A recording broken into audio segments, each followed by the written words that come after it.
ఈరోజు ఈ రాష్ట్ర రాజకీయాల గురించి నేను ఎక్కువ మాట్లాడను, కానీ ఒక్క మాట అయితే చెప్పదలుచుకున్నా.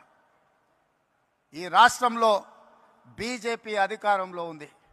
బీజేపీ అంటే బాబు, జగన్, పవన్. ఈ రాష్ట్రంలో ప్రతిపక్షం లేదు. ఈ రాష్ట్రంలో ఉన్నది మొత్తం పాలక పక్షమే. బాబు గారు మోడీ పక్షమే, జగన్ గారు మోడీ పక్షమే, పవన్ గారు మోడీ పక్షమే. మరి అంతా పాలక పక్షమైనప్పుడు ప్రతిపక్ష పాత్ర ప్రజా సమస్యల మీద మాట్లాడాలి, నిలదీయాలి, కొట్లాడాలి అని అంటే ఒక నాయకులు కావాలి. ఆ నాయకురాలే వైఎస్ షర్మిల. ఈ ఆంధ్రప్రదేశ్